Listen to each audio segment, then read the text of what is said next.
సామెతలు 8:34. అనుదినము నా గడప యొద్ద కనిపెట్టుకొని, నా ద్వారబంధముల యొద్ద కాచుకొని, నా ఉపదేశము వినివారు ధన్యులు. మనం సాధారణంగా చూస్తున్నట్లయితే మన ఇంట్లో గడప చాలా ప్రాముఖ్యం. ద్వారబంధము కూడా చాలా ప్రాముఖ్యం.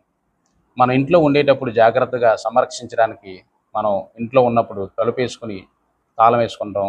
ఒకవేళ ఊరెళ్ళినప్పుడు కూడా తలుపేసేసుకుని తాళం వేసుకుని వెళ్ళిపోతుంటాం. ద్వారబంధము మన ఇంటిని సంరక్షిస్తుంది. గడప మనల్ని కాపాడుతుంది అని చెప్పొచ్చు.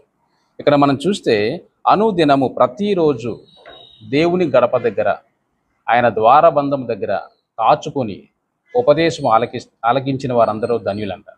హల్లెలూయా! ఎంత అద్భుతమైన మాట అంటే, గడప యొద్ద సాధారణంగా మనం చూసినట్లయితే పెద్ద పెద్ద సంస్థల్లో నాయకులు గొప్పవారు రూములో ఆఫీస్లో ఉన్నప్పుడు గడప దగ్గర అటెండర్స్ కాచుకొని ఉంటారు. అప్పుడు సడన్గా ఒకవేళ ఆఫీసర్ పిలిచినట్లయితే వెంటనే అటెండ్ అవుతూ ఉంటారు. అటెండ్ అయ్యి ఇంపార్టెంట్ విషయాలన్నీ కూడా రాసుకుని వాళ్ళు సక్రమంగా ఆర్గనైజేషన్ని నడిపించడానికి సహాయపడుతుంటారు. గడప చాలా ప్రాముఖ్యమైనది. కొన్నిసార్లు డాక్టర్ దగ్గర మనం వెళ్ళేటప్పుడు ఆయన గడప దగ్గర మనం పేషెంట్లందరూ కూడా వెయిట్ చేస్తూ ఉంటారు. ఇక్కడ అంశం ఏంటంటే గూఢార్థము, ఆధ్యాత్మికమైన విషయం ఏంటంటే, అనుదినము దేవుని గడప దగ్గర, ఆయన ద్వారబంధం దగ్గర మనం కాచుకుని వెయిట్ చేస్తూ ఆకలితో ఎదురు చూసినప్పుడు, ఆ ఆకలితో మనం ఆయన ఉపదేశాన్ని విన్నప్పుడు మనము ధన్యులవుతామంట. గొప్ప మాట అండి.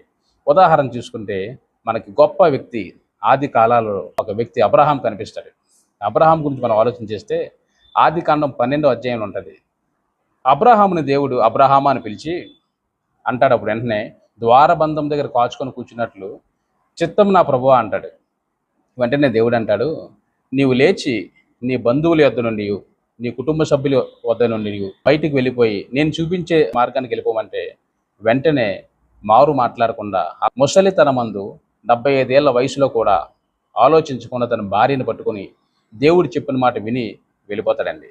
ఇక్కడ మనం చూస్తే అంత వయసు పండినటువంటి వ్యక్తి 75 ఏళ్ల వయసులో కూడా దేవుడు మాట విని వెళ్ళిన తర్వాత కొన్ని ఇబ్బందులు పడినప్పటికి కూడా చక్కటి ప్రదేశానికి, కనాను దేశానికి వెళ్ళినట్లుగా వెళ్ళి అక్కడ దేవుడి మాటలు వినడం ద్వారా అతను ధన్యుడిగా మారినట్లు మనం చూస్తాం.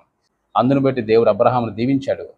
అనుదినము ప్రతిరోజు మనం ఆయన ద్వారబంధముల దగ్గర, ఆయన గడప దగ్గర కాచుకుని కూర్చుని ఆయన మాట విన్నట్లయితే మనము కూడా ధన్యులం అవుతాం. God bless you.